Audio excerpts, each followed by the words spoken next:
Hi everyone! I wanted to do a video today on how I get the volume at my roots of my hair. And believe it or not, I get asked this quite a lot. So this is basically going to be a styling video. If you want a hair cutting video, I can do that separately. Let's run through the tools that I use. And you don't need to have all of these. If you want to implement just some of the tips that I'm going to give you, then only need the tools that are appropriate for that tip. I do all of these things usually, and the first day hair is always harder for me because it doesn't have the product buildup, but second day I don't have to do as many of these steps. But let's run through it. A curling iron. This is, I think, a 1.5 inch Conair. I'll link it below in case I'm wrong about that. My beloved Tresemme. I don't like any other hairspray. This is amazing. My hair is stick straight, doesn't hold a curl. Isoplus Hot Hot Hot Curler Thermal Spray. This helps it to be protected from the heat, but this is what holds this curl here. It's not necessarily for the root volume, but it's the illusion of the height. Because if this was hanging down, it doesn't appear to have as much height. So whether you have it under or up, like I do, I think having some kind of shape and oomph to it is better than hanging if you want the volume. And those are all the tools. The other thing I want to say before I get into demoing the different tips is not only is my hair straight and doesn't hold a curl, it doesn't like to bend. So that's something that I've had to figure out how to do. I've learned how to back comb properly, and that gives it a lot of the volume. I don't think the back combing damages it. I honestly think the Velcro rollers damage it more than the back combing, but that's just me. I think your cut also matters. If you have all one length hair down to your waist, it's going to be hard to get volume. If you have more layers like I do, you can see I've got quite a few layers back here that are a lot shorter. I've done that on purpose to allow my hair to have some oomph. It blends down. I don't put curl in those usually. I do a lot of layers at the end of my hair. Like I said, let me know if you want a hair cutting video. That would be completely different. So incorporate whatever tips you think will work for you, and I'm going to show you everything that I do because I find that it all together helps things. The curling iron. I like to get a bend into the root. Oh, the first thing I should say is I have what I lovingly call my little waterfall. It all sprouts out of the middle here. If I was to part my hair all the way back, it would look more flat. It wouldn't have this oomph, as you can see. When I have it all sprouting from this middle portion here, it gives it the illusion of more oomph.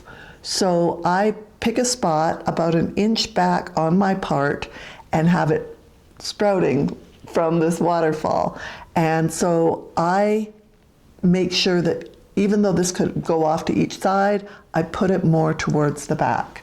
And the first thing that I like to do is to take my curling iron and put it near the root and put it straight up, not horizontal. I want to make sure that I have it up and even pushed forward a little bit, and then round it and get some bend into that hair around that area. I typically work my hair in sections of 3. This one back section and then each of the 2 sides. I love back combing. And if you don't do it correctly, you won't think it's that great, or you'll be like me, like I used to, and I said, back combing doesn't work for me. It pretty much works for everybody. You need the right comb, and you need to not seesaw it up and down. That is going to, so you push it down, and you're getting what I call a nest down there, because you're pushing the hair. But then if you go back up again, you're undoing what you just did. You don't want to do that. You just want to go down, pull it out, up, and down. You also don't want to hold your hair horizontal. You want to take a piece of your hair that can hide the back combing underneath it. Not too thick, not too thin. It has to be Goldilocks, just right. So I would say this would be way too thick of a piece. This would be way too thin of a piece because it's not going to hide anything in there. You want somewhere in the middle. So I would say something more like this.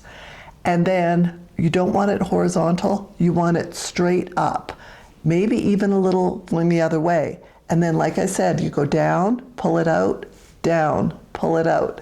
Each time you are building up what I lovingly call this rat's nest. You don't want to undo it all with a brush, and that's where this end of the comb comes in.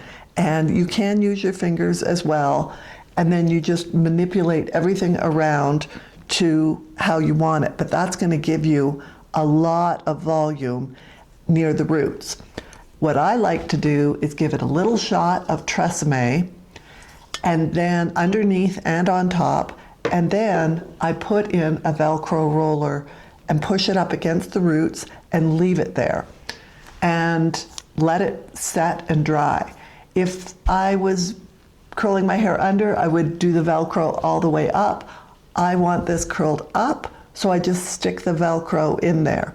While I have the 3 Velcro rollers in there, I take advantage of having those layers pulled up in my hair, and I spray the hot, hot, hot on and do the curling iron to curl it up. Once I've got everything curled, and this has been up in the curlers for a little while, everything kind of cooled, then I pull the curlers out, and with my fingers or with the back of the comb, I straighten out the back combing, and it's hardened a little bit with the hairspray. Just get it all to look more soft and movable, blendable. The closer you spray your head with this, the more starchy it's going to be. So if you want it starchy, do it close. If you don't, hold it further away. And the further away, it won't hold as stiffly, but it'll be easier to manipulate and to, be able to fuss with it and get it looking more natural.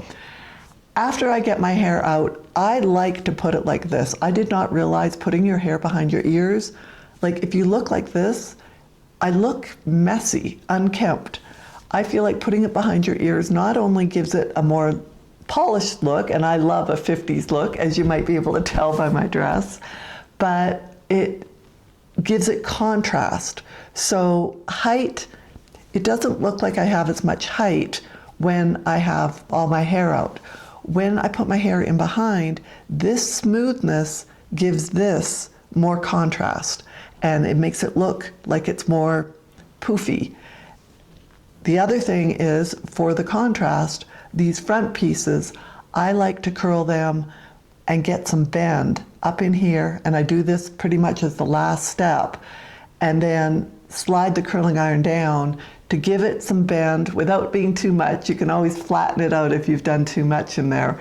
And it tends to frame the face and give it, again, more of the bend look, which we want that waterfall look to give it the illusion of all of the height. If you look at a wig is kind of styled the exact way that I'm talking about with my hair. You are having it all come from the crown, and it's done like a waterfall, and it has a lot of bend in it. Most wigs are not flat and straight, and if they are, they don't look as natural. They look like a fake wig. The more natural wigs have more of this waterfall effect that I'm talking about, and that gives your hair a lot of illusion of the volume. So I think that's all my tips that I have. Like I said, let me know if you want a hair cutting video, because I cut my hair myself. I have for probably 7 years now, 6, 7 years, probably since COVID. And it's easy, it's fast, I like it, I can do it at any time. I can say I want to grow my hair out, and then, oh, this piece is bugging me, I can just trim one thing. It is wonderful, but I'll save all that for if you want a hair cutting video. Hopefully you picked up a tip or two that works for you and your hair style, your hair coarseness, your type, and you can incorporate this and have a full hair day. Thanks again for spending time with me. I always appreciate it, and I hope you're having a lovely day and a good hair day. We'll talk to you next time.